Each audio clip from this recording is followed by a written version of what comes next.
नमस्कार दोस्तों, आज हम बात करने वाले हैं नमिशा प्रिया के केस की कि क्या नमिशा प्रिया के साथ हुआ, ऐसा क्या उन्होंने कर दिया कि उनको यमन के अंदर डेथ सेंटेंस की सज़ा सुना दी गई है। जी हाँ, नमिशा प्रिया का केस शुरू होता है 2008 से, जहां पर उनका परिवार बहुत गरीब होता है और वो अपने परिवार को आर्थिक सहायता देने के लिए नर्स बन जाती हैं और वो सोचती हैं कि वो नर्स बाहर जाके प्रैक्टिस करेंगी। जी हाँ, वो अपनी मेडिकल प्रैक्टिस इंडिया के बाहर करेंगी, ना कि इंडिया के अंदर। साउथ इंडिया के अंदर ये प्रचलन है कि वहाँ पर महिलाएं जो है नर्स बन जाती हैं और फिर वो मिडिल ईस्ट कंट्रीज़ के अंदर जाकर जो है वहाँ पे अपनी मेडिकल प्रैक्टिस को करती हैं।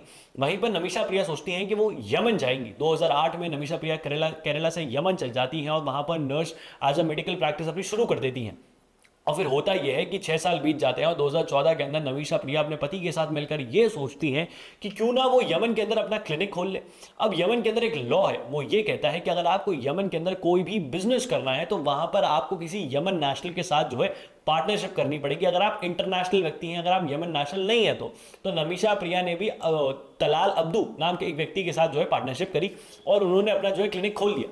चीज़ें बहुत सही चल रही थी, लेकिन तलाल अब्दू जो है वहां पर नमिशा प्रिया को ब्लैकमेल करने लग जाता है, क्योंकि 2016 के आसपास यानी 15-16 के आसपास यमन के अंदर जो है तख्ता पलट होना शुरू हो जाता है। वहां पर हूती रिबेल जो है वो काबू कर लेते हैं, आधा यमन कब्जा लेते हैं, जिसका फायदा उठाकर तलाल अब्दू नमिशा प्रिया का पासपोर्ट, उनके बाकी डॉक्यूमेंट्स रख लेता है, उनको ब्लैकमेल करना शुरू कर देता है, उनको परेशान करना शुरू कर देता है। कभी कभार तो नमिशा प्रिया को अपनी खुद की पत्नी बता देता है, डिस्पाइट कि नमिशा प्रिया की शादी तो एक इंडियन नेशनल से हो रखी है। इन सब से परेशान होकर नमिशा प्रिया सोचती है कि वो एक केमिकल आता है केटामिन नाम का, जो तलाल अब्दू को दे देंगे, जिससे तलाल अब्दू बेहोश हो जाएगा और वो जो है अपने जितने भी डॉक्यूमेंट्स है, अपना पासपोर्ट है, वो लेकर निकल जाएंगे और उनको इंडिया जाना था। 2017 की ये बात चल रही थी। लेकिन जब वो केटामिन का डोज तलाल अब्दू को देती है तो डोज इतना ज्यादा हो जाता है कि तलाल अब्दू की मौत हो जाती है। उसी केस के अंदर नमिशा प्रिया को 2008 के अंदर केस रजिस्टर कर दिया, 18 के अंदर केस रजिस्टर कर दिया जाता है और 2024 के अंदर उनको उसी केस में कन्विक्ट ठहरा दिया जाता है। तो आप देख रहे हैं किस तरीके से नमिशा प्रिया खुद एक पीड़ित थी, लेकिन अब उनको एक मतलब खुद विक्टिम थी, अब उनको खुद कल्प्रेट बना दिया गया है। नमिशा प्रिया ने जानबूझ के तलाल अब्दू को नहीं मारा, जो एक एक्सीडेंट था। जो कहा, ये जो पूरी कहानी है नमिशा प्रिया ने कही है और लगभग यही सच है, क्योंकि वो जो पूरा जजमेंट वहां पर निकल कर आ रहा था ना, वहां पर जितनी प्रोसीडिंग चल रही थी वो अरबिक लैंग्वेज में चल रही थी, जो नमिशा प्रिया को भी नहीं पता, तो उनको भी नहीं पता कि उनके साथ खिलाफ क्या सबूत पेश किए जा रहे हैं, कैसे पेश किए जा रहे हैं। उन्होंने अपनी ये कहानी पेश वहां पर करी और उन्होंने बताया कि ये सब चीजें हुई हैं। और इंडिया के अंदर कुछ एडवोकेट्स हैं, इंडियन गवर्नमेंट जो है, और इनफैक्ट यूके यूएसए के कुछ एडवोकेट्स हैं जो नमिशा प्रिया का केस फ्री ऑफ कॉस्ट लड़ना चाहते हैं।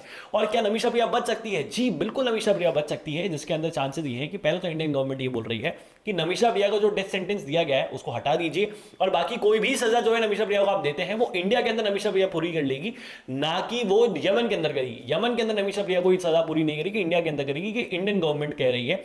इसी के साथ साथ जो तलाल अब्दू का परिवार है वो बहुत ही हैवी, मतलब बहुत ज़्यादा पैसा डिमांड कर रहा है, और वो जो पैसा डिमांड कर रहा है, अगर वो पैसा जो है नमिशा प्रिया के उनको दे देती है, नमिशा प्रिया का परिवार देता है, फिर नमिशा प्रिया उस परिवार को दे देती है, तो वो केस विड्रॉ कर लेंगे, जिससे नमिशा प्रिया बच सकती है।